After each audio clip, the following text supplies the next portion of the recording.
इस दुनिया में हर किसी ने अपनी अलग ही दुनिया बना रखी है।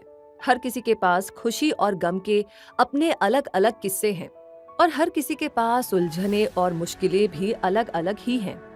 हमारी दुनिया जैसी एक और दुनिया है जहाँ खुशी और गम भी है तो तकलीफें और अपनापन भी है। ये दुनिया है जंगल की दुनिया, एक ऐसी दुनिया जहाँ छोटे से लेकर बड़े जानवर तक हर कोई संघर्ष कर रहा है। हर कोई अपनी दुनिया बसाना चाहता है और हर कोई अपने अस्तित्व को बचाए रखने के लिए हर दिन लड़ रहा है, हालातों से, दुश्मनों से और कभी कभी अपनों से भी। खामोश नजर आने वाली इस दुनिया में बहुत हलचल है, क्योंकि यहाँ छोटे जानवर बड़े जानवरों का शिकार बनने से बचना चाहते हैं और बड़े जानवर छोटे जानवरों को अपना शिकार बना लेना चाहते हैं। और ऐसे बड़े जानवरों में से एक है ताकतवर, फुर्तीला, रौबीला और खूंखार शिकारी टाइगर यानी बाघ, जिसकी आहट भर ही जानवरों की रूह को कंपा देने के लिए काफी है और उसकी नजदीकी उनके लिए मौत का फरमान है। टाइगर एक शक्तिशाली जानवर है।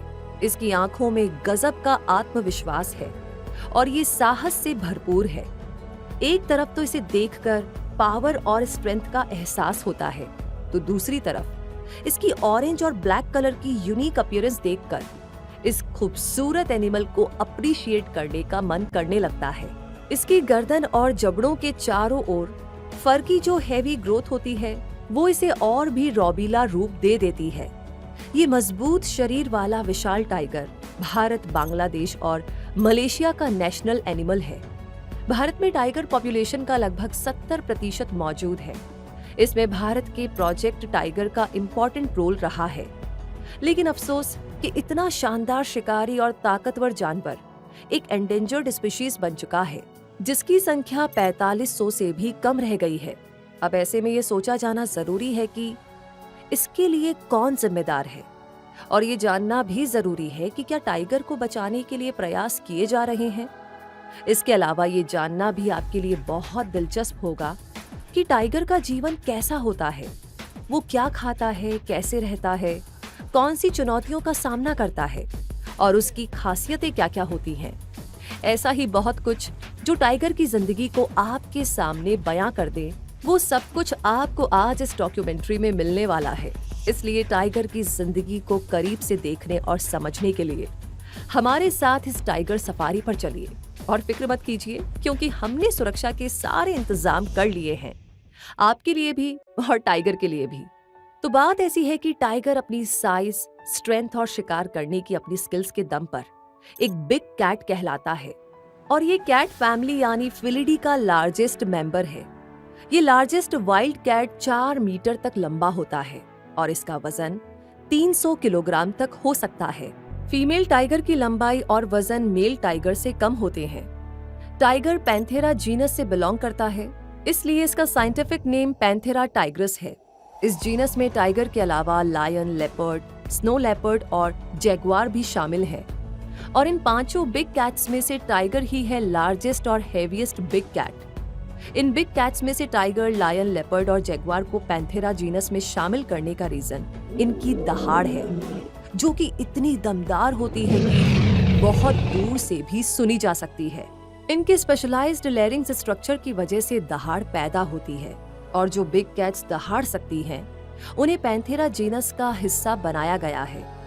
लेकिन स्नो लेपर्ड को इस जीनस का हिस्सा बनाने के पीछे रीजन उसकी दहाड़ नहीं है, क्योंकि वो दहाड़ नहीं सकता, लेकिन वो पैंथेरा जीनस की दूसरी स्पीशीज के साथ जेनेटिक सिमिलैरिटी रखता है, इसलिए इसे बिना दहाड़े ही इस जीनस का हिस्सा बना लिया गया है। पैंथेरा जीनस की लार्जेस्ट बिग कैट यानी टाइगर अपनी दहाड़ से जंगल में अपना दबदबा बनाए रखता है। इसकी दहाड़ 3 किलोमीटर दूर से भी सुनी जा सकती है। सबसे बड़ा और वजनदार होने के बावजूद ये जंगल का राजा नहीं होता, लेकिन इस बात से इसे शायद कोई फर्क भी नहीं पड़ता, क्योंकि इसे अपनी ताकत का अंदाजा है। इसे झुंड में रहकर अपना रौब जमाना भी अच्छा नहीं लगता। ये तो अकेले घूमना और अकेले ही शिकार करना पसंद करता है और ये जानता है कि अपनी दहाड़ से ये जानवरों के दिल दहला सकता है, अपने इलाके में कदम रखने वाले घुसपैठिए को मात दे सकता है और बड़े से बड़े जानवर को भी अपना शिकार आसानी से बना सकता है। इसके अलावा इसे और क्या चाहिए? ये तो अपने मन का राजा है और स्वभाव में लायन से बहुत अलग है। लायन जहाँ परिवार में रहता है और झुंड में शिकार करता है, वहीं अपनों से दूर दूर अकेला ही जिंदगी बिताता है। लायन और टाइगर एक दूसरे के क्लोजेस्ट रिलेटिव्स हैं और दोनों ही ताकतवर शिकारी भी हैं, जो एक दूसरे पर भारी पड़ सकते हैं। लेकिन शुक्र है कि इनका सामना बहुत ही कम हुआ करता है, क्योंकि ज्यादातर लायन अफ्रीका में रहते हैं और टाइगर एशिया में। हालांकि यूरेशिया वो एरिया है जहां इनके इलाके ओवरलैप करते हैं, और ऐसे में जब कभी अनजाने में इन दोनों उग्र शिकारियों का सामना हो जाता है तो जबरदस्त भिड़ंत हो सकती है, जिसमें जीत और हार का फैसला इनके दांव पेच और उग्रता से ही तय होगा। क्योंकि दोनों में से कोई कम नहीं, दोनों ही मात देना जानते हैं और दोनों को जीतना पसंद है। लेकिन फिर भी हो सकता है कि एक टाइगर शेर पर भारी पड़ जाए, क्योंकि वो शेर से वजन और आकार में ज्यादा जो है। बाकी तो इनके इरादे ही तय कर सकते हैं कि कब कौन किस पर भारी पड़ेगा। अच्छा ही है कि अक्सर इनका सामना नहीं हो पाता, लेकिन एक टाइगर का सामना लेपर्ड, ब्राउन बेयर्स, वुल्फ और एशियाटिक वाइल्ड डॉग्स के साथ तो होता ही रहता है, क्योंकि ये सभी जानवर एक ही इलाके में रहते हैं। लेकिन क्योंकि इनमें से कोई भी टाइगर को खुली चुनौती देने की नहीं सोचता, इसलिए इनमें आपसी टकराव का ज्यादा खतरा नहीं रहता। हालांकि इन्हें एक दूसरे से सावधान तो रहना ही होता है। टाइगर साउथ और साउथ ईस्ट एशिया, चाइना और ईस्टर्न रशिया में पाए जाते हैं। ट्रॉपिकल रेन फॉरेस्ट, मैंग्रोव दलदल, सदाबहार वन, घास के मैदान, सवाना और पहाड़ी इलाकों में रहना इन्हें पसंद आता है। कुछ टाइगर ऐसे भी होते हैं जो ठंडे इलाकों में रहते हैं, जैसे साइबेरियन टाइगर्स। ये ऐसे टेरेस्ट्रियल मैमल्स हैं जिनकी मस्कुलर बॉडी होती है। इनका स्ट्रॉन्ग बोन स्ट्रक्चर इन्हें एक मजबूत शिकारी बनाता है, और इसलिए ये फूड चेन के टॉप पर बैठे हैं, क्योंकि ये टॉप प्रेडेटर्स में शामिल हैं, यानी सबसे बड़े शिकारी। टाइगर का species name Tigris Greek word arrow से आया है, और ऐसा माना जाता है कि टाइगर का ये नाम एरो की तरह स्ट्रेट और फास्ट फ्लोइंग टाइग्रिस रिवर से लिया गया है। इस कार्निवोर एनिमल के सबसे पुराने एंसेस्टर का नाम है मियासीड, जो आज से लगभग 62 मिलियन सालों पहले अर्थ पर रहा करता था। मियासीड और मॉडर्न टाइगर में बहुत सी सिमिलैरिटीज नजर आती हैं, जैसे 4 पैर, शरीर पर पाया जाने वाला पैटर्न, लंबी पूंछ और शिकार करने की तरकीब। सोचकर हैरानी होती है कि मॉडर्न टाइगर इतने लंबे टाइम के बाद भी अपने पूर्वज मियासीड से इतना मेल खाते हैं। वैसे टाइगर और साहस का मेल भी ना बेजोड़ होता है, क्योंकि टाइगर की शक्ति और साहस को सदियों से सराहा जाता रहा है। इसलिए बहुत से कल्चर्स में इस एनिमल को पावर, स्ट्रेंथ, करेज, एनर्जी और ब्रेवरी का सिंबल माना गया है। टाइगर की बॉडी ऑरेंज कलर के फरों से ढकी रहती है, जिस पर ब्लैक स्ट्रिप्स होती हैं। ये कलर्स मिलकर के इस खतरनाक शिकारी को भी एक खूबसूरत एनिमल बना देते हैं, और इसका ये लुक बहुत ही इम्प्रेसिव लगा करता है। लेकिन टाइगर का ऑरेंज कलर केवल उसे एक यूनिक लुक देने के लिए ही नहीं होता, बल्कि कैमोफ्लेज का काम भी करता है, जिससे शिकार करना उसके लिए आसान हो जाता है। क्योंकि टाइगर का मेन शिकार हिरण होता है, और हिरण सिर्फ 2 ही रंग पहचान सकता है, ब्लू और ग्रीन। तो ऐसे में टाइगर का ऑरेंज कलर उसे ग्रीन दिखाई देता है, और ग्रीन दिखाई देने वाला टाइगर हरी घास के बीच छुपा हो तो उसे पहचानना हिरण के लिए लगभग नामुमकिन हो जाता है। ऐसे में वो टाइगर का आसान शिकार बन जाता है। टाइगर की बॉडी पर बनी ब्लैक स्ट्रिप्स भी खास होती हैं। ये बिल्कुल ह्यूमन फिंगरप्रिंट की तरह यूनिक होती हैं, क्योंकि हर टाइगर की स्ट्रिप्स का पैटर्न अलग होता है, और किन्हीं भी 2 टाइगर्स की स्ट्रिप्स आपस में मैच नहीं कर सकती। अब भले ही हमें हर टाइगर एक जैसा ही दिखाई देता हो, लेकिन इनकी स्ट्रिप्स के डिफरेंट पैटर्न्स की बदौलत साइंटिस्ट जंगलों में किसी पर्टिकुलर टाइगर को पहचानने में सफल हो पाते हैं और अपनी खोज को जारी रख पाते हैं। टाइगर की रिकॉग्नाइज्ड स्पीशीज पैंथेरा टाइग्रिस है, जिसे 9 सब स्पीशीज में क्लासिफाई किया गया है, और अफसोस है कि इनमें से 3 स्पीशीज तो विलुप्त भी हो चुकी हैं, यानी बाली, कैस्पियन और जवन स्पीशीज को हम अब नहीं देख सकते। और आज टाइगर की 6 लिविंग सब स्पीशीज है: Sumatran, Malayan, South China, Indo Chinese, Bengal और अमूर या साइबेरियन टाइगर्स। टाइगर की इन सब स्पीशीज में से सुमात्रन टाइगर्स यानी पैंथेरा टिग्रिस सुमेत्री स्मॉलेस्ट और डार्केस्ट टाइगर सब स्पीशीज है, जो इंडोनेशिया के सुमात्रा आइलैंड पर पाई जाती है। एक एडल्ट मेल सुमात्रन टाइगर की लंबाई 2.4 मीटर हो सकती है और इसका वजन 120 किलो तक हो सकता है। टाइगर की दूसरी सब स्पीशीज मलयन टाइगर है यानी पैंथेरा टाइग्रिस जैक्सोनी। ये मलेशिया का नेशनल एनिमल है और वहीं पर पाया जाता है। एक मेल मलयन टाइगर 2.4 मीटर लंबा हो सकता है और उसका वजन 100 से 136 किलो तक हो सकता है। टाइगर की तीसरी सब स्पीशीज है साउथ चाइना टाइगर यानी पैंथेरा टिग्रिस समोइनेसिस, जो साउथ सेंट्रल चाइना की नेटिव है। इस मेल टाइगर की लंबाई 2.5 मीटर हो सकती है और उसका वजन 150 किलो तक हो सकता है। टाइगर की चौथी सब स्पीशीज है इंडो चाइनीज टाइगर्स यानी पैंथेरा टिग्रिस कॉर्बेटी, जो southern China, Laos, Vietnam, Cambodia, Malaysia, Thailand और म्यांमार में पाया जाता है। इनकी लेंथ 2.8 मीटर और वजन 182 किलो तक हो सकता है। बंगाल टाइगर यानी पैंथेरा टाइग्रिस टाइग्रिस टाइगर की पांचवी सब स्पीशीज है। ये मोस्ट कॉमन टाइगर है और जंगलों में पाए जाने वाले टाइगर्स में से आधी संख्या इन्हीं की है। ये टाइगर इंडिया में पाए जाते हैं और इन्हें इंडियन टाइगर्स भी कहा जाता है। ये टाइगर बांग्लादेश का नेशनल एनिमल भी है। इंडिया और बांग्लादेश के अलावा बंगाल टाइगर भूटान और नेपाल में भी पाए जाते हैं।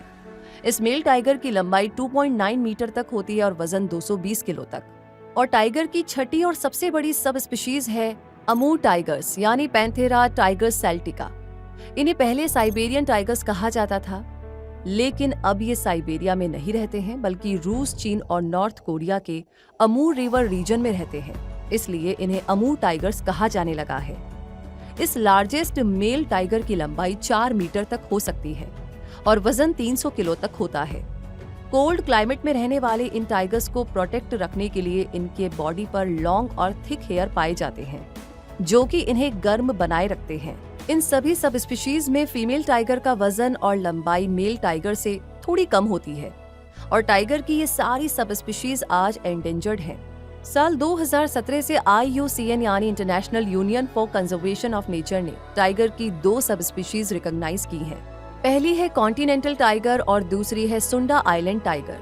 कॉन्टिनेंटल टाइगर्स में बंगाल, मलयन, इंडो चाइनीज और अमूर टाइगर्स आते हैं और सुंडा आइलैंड टाइगर में सुमात्रन टाइगर्स आते हैं। साउथ चाइना टाइगर की संख्या जंगलों में इतनी कम हो गई है कि इन्हें फंक्शनली एक्सटिंक्ट माना जाने लगा है और जावा, बाली और कैस्पियन टाइगर तो पहले ही जंगलों से विलुप्त हो चुके हैं। टाइगर की इन सब स्पीशीज के अलावा व्हाइट टाइगर्स भी पाए जाते हैं, जिन्हें देखकर लगता है कि जैसे ये टाइगर की कोई अलग स्पीशीज या सब स्पीशीज होगी, लेकिन नहीं, ये ऑरेंज टाइगर्स ही हैं और वो भी बंगाल टाइगर। लेकिन इनकी बॉडी में फ्री मेलानिन पिगमेंट की कमी होती है, जिसकी वजह से इनके फरों को ऑरेंज कलर नहीं मिल पाया और ये व्हाइट टाइगर कहलाने लगे। ये white tigers orange Bengal tigers के कंपैरिजन में तेजी से बढ़ते हैं और इनका वजन भी उनसे ज्यादा होता है। वैसे ऑरेंज टाइगर की तरह व्हाइट टाइगर को देखने का अनुभव भी बहुत ही खास होता है। टाइगर की कुछ हाइब्रिड स्पीशीज भी पाई जाती हैं, जैसे टाइगॉन और लाइगर। जब एक मेल टाइगर और फीमेल लायन की मेटिंग होती है तो उससे टाइगॉन बनता है और जब एक मेल लायन और फीमेल टाइगर की ब्रीडिंग होती है तो लाइगर का जन्म होता है, जो टाइगॉन से ज्यादा बड़ा होता है। इन हाइब्रिड्स में दोनों पेरेंट्स की खूबियां तो आती ही हैं, लेकिन इन्हें बहुत से हेल्थ इश्यूज भी फेस करने पड़ते हैं और कंजर्वेशन पर्पज से हाइब्रिड्स ब्रीडिंग को अब डिस्करेज किया जाता है। टाइगर की इतनी सारी सब स्पीशीज और इतने सारे रूप हैं और हर एक सब स्पीशीज और रूप शिकार करने में महारत रखता है, क्योंकि टाइगर एक जबरदस्त शिकारी है जिसके शरीर की बनावट ही ऐसी है जो उसे शिकार करने में महारत दिलाती है। इसका बड़ा और मजबूत शरीर है, 1 मीटर तक लंबी पूंछ है जो भागते समय शरीर का संतुलन बनाने में मदद करती है। बड़ा सिर मजबूत जबड़ों को सपोर्ट देता है और मुड़े हुए पंजे शिकार पर पकड़ को आसान बना देते हैं। इसके गद्दीदार पैर चलने पर कोई आवाज नहीं करते, जिससे कि शिकार को टाइगर के आने की आहट सुनाई ही नहीं देती। इसके पिछले पैर आगे वाले पैरों के कंपैरिजन में बहुत लंबे हैं, इसलिए आगे की ओर 10 मीटर की छलांग लगाकर शिकार को दबोचना इसके लिए आसान हो जाता है। और 64 किलोमीटर पर आवर की स्पीड से दौड़ने और शिकार को अपने काबू में करने के लिए भी तो इसके मजबूत पैर ही साथ देते हैं। इसके कैनाइन टीथ दूसरी बिग कैट्स के कैनाइन टीथ से काफी ज्यादा लंबे हैं और इनकी लंबाई लगभग 8 सेंटीमीटर होती है। इन दांतों से शिकार को फाड़ना आसान होता है। टाइगर की जीभ शिकार से पंख, फर और मांस निकालने में मदद करती है और इसकी लार हमले में लगी चोट पर एंटीसेप्टिक की तरह काम करती है, जिससे कि इसके घाव जल्दी भर जाते हैं। और ऐसा ही होता है एक शिकारी का शरीर, जो हर तरह से शिकार करने के अनुकूल हो, बिल्कुल जैसे टाइगर का मजबूत शरीर। शरीर की मजबूती के साथ शिकार करने की तरकीबें भी टाइगर के पास होती हैं और ये एक स्किल्ड हंटर है। और जब इसके हाथ एक बड़ा हिरण लग जाता है तो इसे पूरे हफ्ते का खाना मिल जाता है और जल्दी जल्दी शिकार करने के झंझट से इसे छुट्टी मिल जाती है। वैसे ये एक बार में 40 किलो तक मीट खा सकता है और फुर्सत में ये आराम करना पसंद करता है। लेकिन हर बार सिर्फ इसकी मर्जी तो नहीं चल सकती ना, इसलिए कई बार हिरण भी फुर्ती दिखाते हैं और इसके चंगुल से अपनी जान बचाकर भाग जाते हैं। आखिर उनकी जान पर जो बनाती है। तो हर एक जानवर उस समय सबसे ज्यादा हिम्मत और ताकत का इस्तेमाल करता है जब उसकी जान खतरे में पड़ी हो, और इसलिए टाइगर जैसे शातिर, चालाक और दमदार शिकारी को भी 10 प्रयासों में से एक बार सफलता मिल पाती है। टाइगर खाने के मामले में बहुत ही ज्यादा सिलेक्टिव नहीं होता। अगर हिरण हाथ ना आए तो ये चिड़िया, मछली, सांप और कीड़ों से भी अपना पेट भर लेता है। लेकिन इसकी नजरें हाथी और राइनो के बच्चों पर भी रहती है और कभी अच्छा मौका मिल जाए तो झुंड से अलग हुई गाय, भैंस और घोड़े पर भी ये हमला कर सकता है। वैसे ये हाथी को भी अपना शिकार बनाने की कोशिश भी करता है, जिसमें कभी कभी इसे सफलता भी मिलती है। शिकार पर सामने से धावा बोलना टाइगर को पसंद नहीं आता। इसे तो छुपकर, दबे पांव शिकार का पीछा करना पसंद है और अचानक पीछे से हमला करके उसे मार गिराना टाइगर को बहुत ही अच्छा लगता है। अगर कभी शिकार सामने से टाइगर को देख ले तो हो सकता है कि टाइगर उस पर अटैक ना करे, क्योंकि उसे सामने से वार नहीं करना होता। वो तो पीछे से अटैक करके शिकार की गर्दन को मजबूत जबड़ों से दबाकर उसे मार देना ही सही समझता है। उसके बाद अपने नुकीले और मजबूत दांतों से शिकार के टुकड़े करके बिना चबाए उन्हें निगल लेता है। जब कभी उसने कोई बड़ा शिकार किया हो जिसे वो एक टाइम में पूरा नहीं कर सकता हो, तो टाइगर उसे छुपाना भी जानता है, क्योंकि जंगलों में शिकार की चोरी बहुत होती है। तो ऐसे में बहुत से लुटेरे जानवर होते हैं इन जंगलों में, तो दूसरों के किए शिकार पर अपना अधिकार जमाने में जरा भी नहीं झिझकते। इसलिए टाइगर को अपना बचा हुआ खाना पत्तों, मिट्टी और पत्थरों के नीचे छुपाना पड़ता है, ताकि अगली बार वो इस बचे हुए खाने से अपना पेट भर सके। इंसान टाइगर के नेचुरल शिकार नहीं होते हैं, इसलिए इंसानों को मारकर खाना अक्सर टाइगर पसंद नहीं करता। लेकिन अगर कभी टाइगर से सामना हो जाए तो जान खतरे में पड़ सकती है, क्योंकि टाइगर एक बहुत ही स्ट्रॉन्ग और पावरफुल वाइल्ड एनिमल है, जिसे अपने इलाके में किसी भी और का आना बिल्कुल गवारा नहीं होता। तो ऐसे में ये ध्यान रखा जाना जरूरी है कि टाइगर और उसके बच्चों से दूर ही रहना चाहिए। टाइगर को पेड़ पर चढ़ना भी आता है, इसलिए टाइगर से सामना होने की सिचुएशन में पेड़ पर तभी चढ़ना चाहिए जब तुरंत तेजी से 15 फीट से ज्यादा ऊंचाई पर चढ़ा जा सके। इसी तरह टाइगर से बचने के लिए पानी में कूदने का इरादा भी नहीं रखना चाहिए, क्योंकि टाइगर बहुत अच्छा स्विमर भी होता है, जो पानी में तैरकर लंबी दूरियां तय कर सकता है। टाइगर की स्पीड के बारे में भी आप जानते हैं कि ये काफी तेज होती है, इसलिए टाइगर के सामने होने पर भागने का तो बिल्कुल भी नहीं सोचना चाहिए, बल्कि धीरे धीरे कदम पीछे लेकर उससे दूरी बनाना ही सही तरीका हो सकता है। अब ऐसा करने के बाद भी टाइगर हमला करेगा या जान बच जाएगी, ये तो कहना मुश्किल है, क्योंकि ये जंगल की दुनिया है और यहाँ कब क्या हो कोई नहीं जानता। इसके बावजूद बचने की कोशिश करना स्वाभाविक है और ऐसा हर कोई करता है, इंसान भी और जानवर भी, क्योंकि सबको कोई ना कोई खतरा होता ही है। जैसे टाइगर को अपने खाने को खतरे से बचाने की जरूरत लगती है, वैसे ही उसे अपना बचाव करने के बारे में भी सोचना पड़ता है, क्योंकि यूं तो टाइगर एक खूंखार शिकारी है, लेकिन कमजोर होने की सिचुएशन में उस पर हमला हो सकता है और उसके बच्चे पर तो हमेशा ही खतरा मंडराता रहता है, क्योंकि वाइल्ड डॉग, डोल, बेयर और क्रोकोडाइल जैसे शिकारी हमला करने की तैयारी में ही रहते हैं। इसलिए बचाव तो टाइगर को भी करना ही पड़ता है और इसमें उसकी मदद करते हैं उसके सेंसेस। जैसे टाइगर का विजन सेंस जो उसे अच्छा नाइट विजन प्रोवाइड कराता है और टाइगर रात के अंधेरे में भी आसानी से शिकार कर लेता है। इसकी फॉरवर्ड फेसिंग आईज इसे बाइनोक्यूलर विजन देती है और इसकी आंखों में रॉड्स की संख्या ज्यादा होती है जो कि कम लाइट में भी अच्छा विजन देती है। इसकी आंखों में लेंसेज और प्यूपिल्स का आकार भी बड़ा होता है ताकि लाइट की ज्यादा मात्रा इसकी आंखों में जा सके और अंधेरे में भी ये आसानी से देख सके। इसका साउंड सेंस भी जबरदस्त होता है। इसके कान हाई फ्रिक्वेंसी साउंड्स को सुन लेते हैं और इनकी मदद से टाइगर अपने उन शिकारियों का पता लगा पाता है जो कहीं दूर हाई फ्रिक्वेंसी साउंड निकाल रहे हैं। ये इंफ्रा साउंड भी सुन सकते हैं जिन्हें हम इंसान नहीं सुन सकते, क्योंकि ये 20 हर्ट्ज से कम रेंज के साउंड होते हैं और आपस में कम्युनिकेट करने के लिए भी ये इंफ्रा साउंड का इस्तेमाल करते हैं। इनका टच सेंस भी अच्छा होता है और इसका यूज ये अंधेरे में रास्ता देखने, खतरे का पता लगाने और शिकार पर अटैक करने के लिए करते हैं। इनकी बॉडी पर 5 डिफरेंट टाइप्स के विस्कर्स होते हैं जो कि सेंसरी इंफॉर्मेशन को डिटेक्ट कर लेते हैं।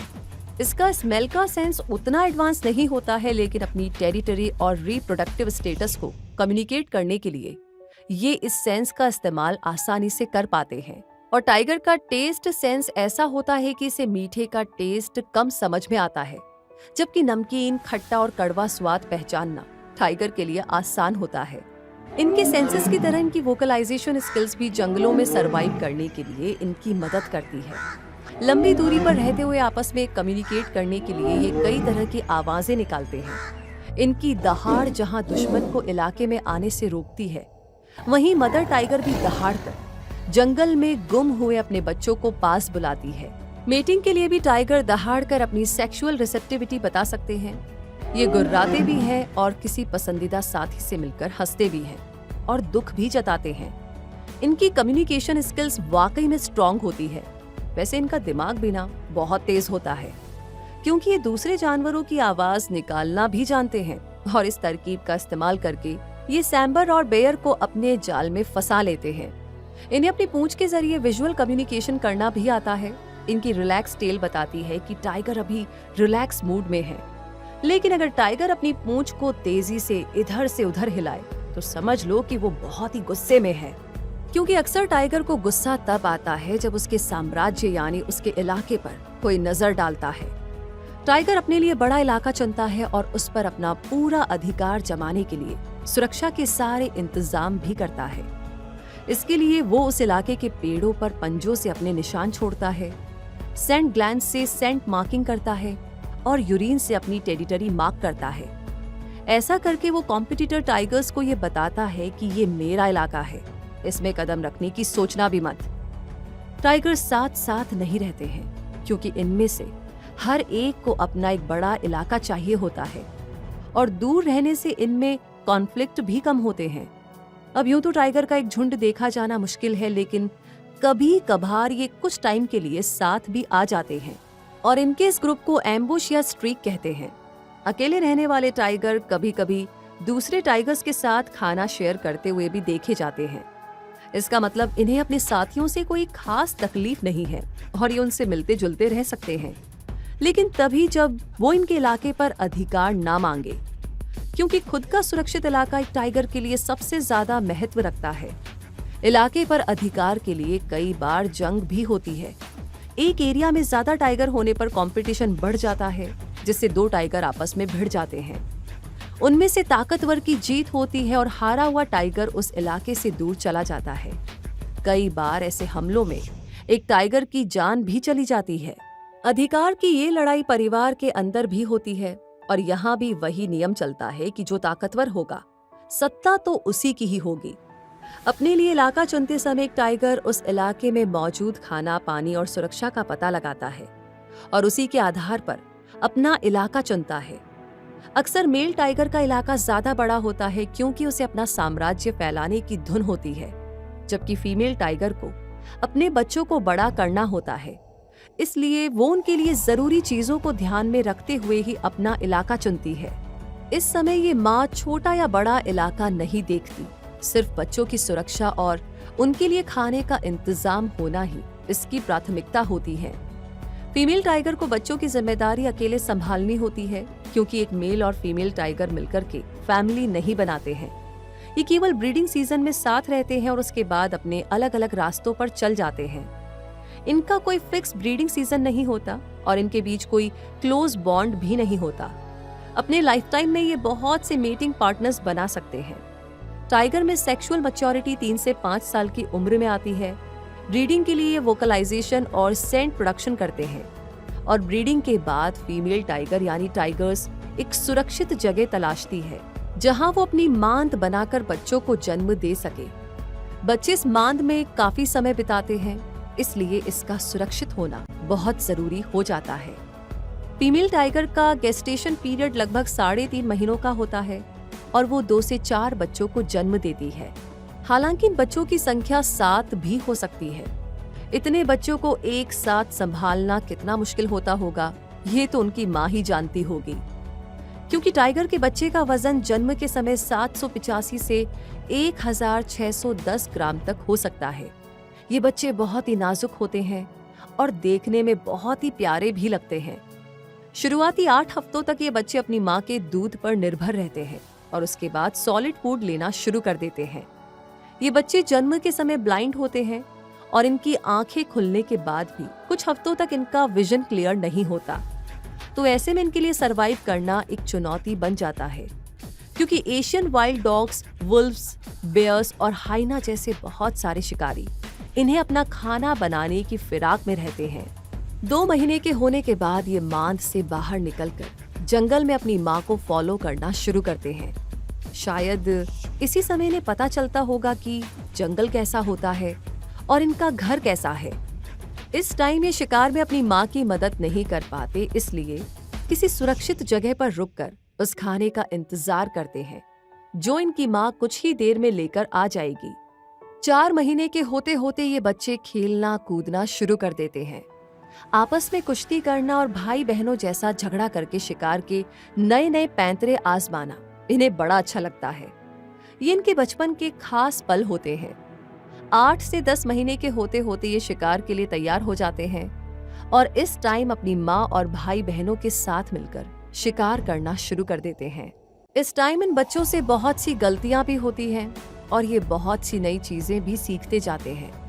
माँ का पूरा ध्यान बच्चों को शिकार करने और सुरक्षित रहने का सही तरीका सिखाना होता है। इन बच्चों की परवरिश में इनके फादर का कोई रोल नहीं होता। ये जिम्मेदारी सिर्फ मदर टाइगर की होती है, इसलिए उसे और भी ज्यादा सतर्क और सावधान रहना पड़ता है। माँ के बहुत बचाव करने के बावजूद इनमें से आधे बच्चे ही अपना पहला साल पूरा कर पाते हैं, क्योंकि शिकारियों के लिए ये बहुत ही आसान शिकार होते हैं। कई बार मेल टाइगर भी इन्हें मार देते हैं ताकि फीमेल टाइगर मेटिंग के लिए तैयार हो सके, क्योंकि बच्चों के 1.5 से 2 साल के होने तक ये मदर टाइगर मेटिंग नहीं करती। इनमें से जो बच्चे जिंदा बचते हैं वो अपनी माँ से जिंदगी की सीख लेते हुए बड़े होते हैं, शिकार की बारीकियां सीखते हैं, सर्वाइवल कितना जरूरी होता है ये जानते हैं और 2 साल के होने पर इंडिपेंडेंट हो जाते हैं। अब ये खुद अपना शिकार कर सकते हैं और अपना नया इलाका भी बना सकते हैं। यंग मेल टाइगर्स इस उम्र में माँ के इलाके को छोड़कर दूर अपना नया इलाका बनाने निकल जाते हैं और यंग फीमेल टाइगर्स अक्सर माँ के इलाके के कुछ हिस्सों पर कब्जा कर लेती हैं या फिर उसके आसपास के इलाकों को अपना बना लेती हैं और यहाँ से बड़े हो चुके इन बच्चों की जिंदगी की एक नई शुरुआत होती है। ये शिकार करते हैं, बच्चे पैदा करते हैं, उन्हें सरवाइव करने के लायक बनाते हैं और फिर जंगल के संघर्षों को पार करते हुए 10 से 15 साल तक की उम्र पूरी करके अलविदा कह देते हैं जंगल की उस दुनिया को जहाँ पर उन्होंने जन्म लिया था। जंगल में मिलने वाली चुनौतियों से कैसे निपटा जाए और उनमें रहते हुए कैसे जिया जाए, ये टाइगर अपने बचपन से ही सीखता हुआ बड़ा होता है। लेकिन इंसानों से होने वाले खतरों का क्या? ये खतरे तो नेचुरल नहीं होते हैं, है ना? टाइगर के फर और दूसरे बॉडी पार्ट्स के लिए उसका शिकार कर लेना ताकि उन्हें बेचकर मोटी रकम कमाई जा सके, इसे तो नेचुरल नहीं कहा जा सकता। बढ़ती पॉपुलेशन के लिए घर बनाने के लिए टाइगर के इलाकों पर कब्जा कर लेना भी तो नेचुरल नहीं है और उसे अपने घरों से इस कदर बेदखल कर देना कि वो गांव और शहरों का रुख करने को मजबूर हो जाए, ये भी तो सही नहीं है। तो टाइगर को अगर तंग ना किया जाए तो इंसान पर उसके हमला करने के चांसेस बहुत कम होते हैं। यानी टाइगर इंसान को अपना दुश्मन नहीं समझता, लेकिन हम इंसान टाइगर को नुकसान पहुंचाने का भी तो कोई भी मौका नहीं छोड़ते। इसीलिए तो आज टाइगर जैसा खूबसूरत, पावरफुल और स्ट्रॉन्ग एनिमल भी एंडेंजर्ड बन चुका है। ये कितना गलत है, सोचिएगा जरूर। शायद हम ये नहीं जानते कि इकोसिस्टम को बैलेंस में रखने के लिए टाइगर बहुत बड़ा कंट्रीब्यूशन देता है। वो हर्बीवोर्स यानी शाकाहारियों का शिकार करता है, और ऐसा करके वो शिकार होने वाले जानवरों और उनके द्वारा खाई जाने वाली फॉरेस्ट वेजिटेशन के बीच बैलेंस को बनाए रखता है, जो कि बहुत जरूरी है। टाइगर इकोसिस्टम को अपना कंट्रीब्यूशन देता है, लेकिन हम इकोसिस्टम की इस मजबूत कड़ी को तोड़ते आए हैं, जाने अनजाने। वो तो शुक्र है कि टाइगर को बचाने के लिए समय समय पर बहुत से एफर्ट्स भी किए गए हैं, जो आज भी जारी है, और इन्हीं की बदौलत आज हमें जंगलों में घूमते हुए टाइगर दिखाई दे रहे हैं। Thanks to CITES, IUCN, captive wild life safety act और प्रोजेक्ट टाइगर्स जैसे एफर्ट्स को। CITES यानी the convention on international trade in endangered species of wild fauna and flora, इसने जहां टाइगर की ट्रेड को रेगुलेट किया है, वहीं IUCN यानी international union for conservation of nature ने टाइगर की सभी सब स्पीशीज को एंडेंजर्ड क्लासिफाई किया है, और एंडेंजर्ड स्पीशीज एक्ट के जरिए हर एंडेंजर्ड स्पीशीज को प्रोटेक्शन दिया गया है। Captive wild life safety act ने इन्हें पेट बनाने पर रोक लगाई है, और इंडिया के प्रोजेक्ट टाइगर ने टाइगर कंजर्वेशन को सक्सेसफुली प्रमोट किया है। लेकिन बस यहीं पर रुकना नहीं है, टाइगर को मदद की जरूरत है, लगातार, बार बार। इसलिए हर साल 29 जुलाई को ग्लोबल टाइगर डे मनाया जाता है, ताकि इस एंडेंजर्ड बिग कैट के कंजर्वेशन के लिए अवेयरनेस स्प्रेड की जा सके। तो बताइए, आप भी देंगे ना टाइगर को बचाने में अपना कंट्रीब्यूशन? इसके लिए बस टाइगर को प्रोटेक्ट करने के लिए सबको अवेयर कीजिए, और फॉरेस्ट और वाइल्ड लाइफ की इम्पोर्टेंस को भी समझाइए। हमें उम्मीद है कि टाइगर की जिंदगी को इस डॉक्यूमेंट्री के जरिए इतना करीब से देखते हुए आप समझ ही गए होंगे कि टाइगर की जिंदगी और उसकी दुनिया कैसी होती है, उसके सुख और दुख कैसे होते हैं, और उसे किन किन मुश्किलों का सामना करते हुए सरवाइव करना होता है, और डायरेक्टली इनडायरेक्टली वो हमसे कैसे कनेक्टेड है ये भी। तो वाइल्ड लाइफ को अपना सपोर्ट जरूर दीजिए, और ऐसी ही इंटरेस्टिंग और इन्फॉर्मेटिव डॉक्यूमेंट्रीज को infinitystream.tv पर एक्सप्लोर करते रहिए। साथ ही सब्सक्राइब करना ना भूले और शेयर करते रहिए। रूबी आपसे मिलेगी बहुत जल्दी ही और भी ऐसी डॉक्यूमेंट्रीज के साथ। तब तक के लिए आपसे कहूंगी धन्यवाद।